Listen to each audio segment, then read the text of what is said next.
Buenos días, mi nombre es Ana María Luna Nava. Voy a hablar sobre el tema del riesgo país. Se considera que el riesgo país es un indicador sobre las posibilidades de un país emergente de no cumplir en los términos acordados con el pago de su deuda externa, ya sea el capital o sus intereses, porque cuanto más crece el nivel de riesgo país de una nación determinada, mayor es la probabilidad de que la misma ingrese en moratoria de pagos. Y existen tres fuentes de las que proviene el riesgo de incumplimiento de una obligación, que es, primero, riesgo soberano, que poseen los acreedores de títulos de estatales e indica la probabilidad de que una entidad soberana no cumpla con sus pagos de deuda por razones económicas y financieras. Posteriormente, sigue el riesgo de transferencia, donde implica la imposibilidad, de pagar el capital, los intereses y los dividendos debido a la escasez de divisas que tiene un país en un momento determinado, como consecuencia de la situación económica en la que se encuentra. Posteriormente llegamos al tercer riesgo genérico, ya que está relacionado con el éxito o fracaso del sector empresarial, debido a inestabilidad política, conflictos sociales, devaluaciones o recesiones que se susciten en un país, y este riesgo país se mide con el EMBI, que es el Emerging Markets Bond Index, que fue creado por la firma internacional JP Morgan Chase y que da seguimiento diario a una canasta de instrumentos de deuda en dólares emitidos por distintas entidades, gobiernos, bancos y empresas en países emergentes. Ahora, ¿qué factores son determinantes en el riesgo país? Los factores son políticos, sociales, económicos, porque sirven para determinar el nivel de crédito de un país y se basa en el análisis de la capacidad de pago de un país, que afectan la probabilidad de pago. Entre otros, se pueden enlistar los siguientes: estabilidad política de instituciones, reflejada en cambios abruptos o no planificados; existencia de un aparato burocrático excesivamente grande, porque disminuye los incentivos a invertir en tal país; altos niveles de corrupción, genera incertidumbre por la necesidad de realizar trámites inesperados e incurrir en mayores costos a los previstos. También actitud de los ciudadanos y movimientos políticos y sociales que pueden ser factor de riesgo para el país.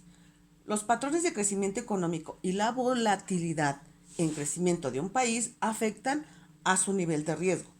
La inflación, el ingreso per cápita, niveles de deuda pública externa e interna, restricción presupuestaria, así como alto nivel de expansión monetaria, niveles altos de gasto gubernamental improductivo y control sobre precios. También, ¿por qué se dice que el gobierno influye directamente en el riesgo país? Se debe a que los países que registran las tasas más bajas de rendimiento de sus bonos, pese a ofrecer menor renta, otorgan mayores seguridades a los inversores, no solo de cobrar el interés prometido, sino fundamentalmente el monto de la inversión, que es sustancialmente más importante. De ahí que son los elegibles para atraer capitales no solo financieros, sino fundamentalmente de largo plazo, como los casos de inversiones e infraestructura, de plantas industriales y erradicación de empresas.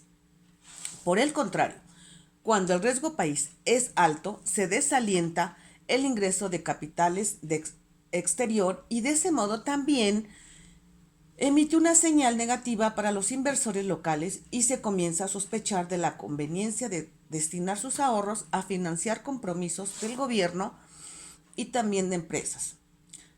¿Cómo afecta a mi economía este riesgo país? Una escala de la tasa de riesgo país tiende a generar acciones preventivas de gasto.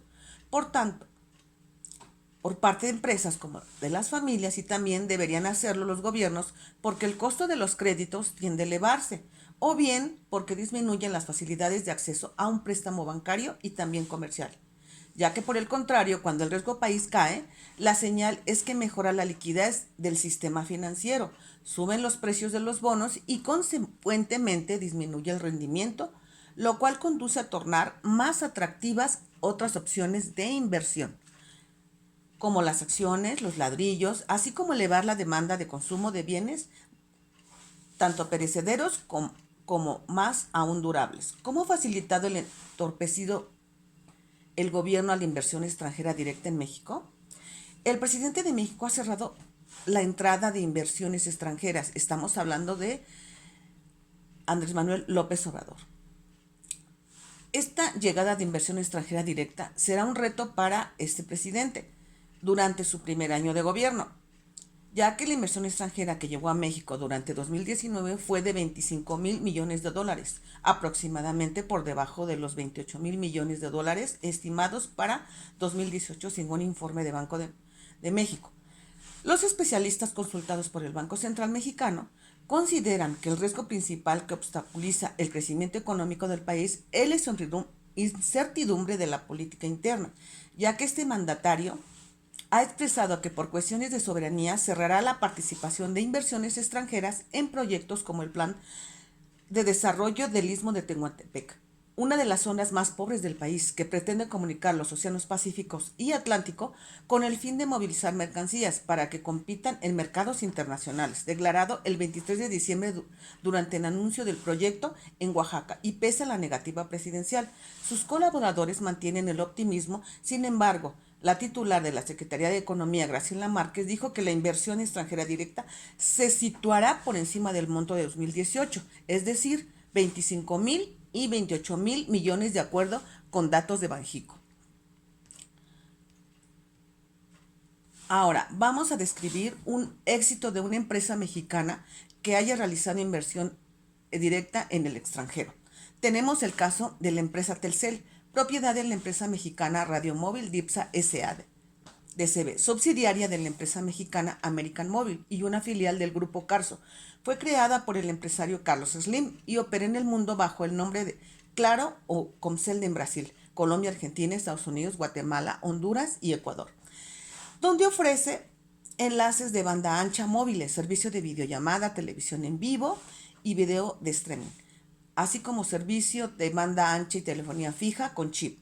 Adicionalmente ofrece venta de música a través de Music Story y cuenta con la mayor red de tecnología entre todas sus marcas de teléfonos celulares como Alcatel, Sony, Ericsson, Skyzen, LG, Samsung, Sonda Telecom, entre otros. Bueno, como conclusión de todo este tema, primero, debemos considerar que al frenar la inversión extranjera directa de nuestro país, tendrá un atraso tecnológico y económico a nivel global. En cuanto al riesgo país, determina si en ese país existe un escenario óptimo para la inversión o no. Si el riesgo país es elevado, el riesgo de invertir en ese país es más alto, pero de acuerdo al investigador Martín Calveira, economista de la Universidad Austral, dice que el riesgo país es elevado si al invertir en ese país es más alto. Pero de acuerdo al investigador Martín Calveira, economista de la Universidad Austral, también nos dice que el riesgo país es el sobrecosto de financiamiento que enfrentan las economías de mercado emergente como consecuencia del riesgo estimado de que un Estado no cumpla con sus servicios de sus pasivos. Si se estima que un país no puede pagar sus deudas, crece el riesgo de riesgo país.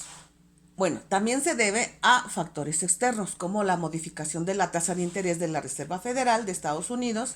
Si aumenta, crece el riesgo país junto con el interés en las emisiones de títulos emergentes, ya que esto se evidenció con el aumento de la tasa de Fed en diciembre de 2018. Factores internos son la devaluación, el tipo de cambio que impacta variable y tuvo un revés con el salto nominal a bruto de agosto a septiembre de 2018. La desaceleración de la actividad económica, también condiciones macrofinancieras y el contexto político nacional que afecta la confianza del mercado y genera una gran incertidumbre.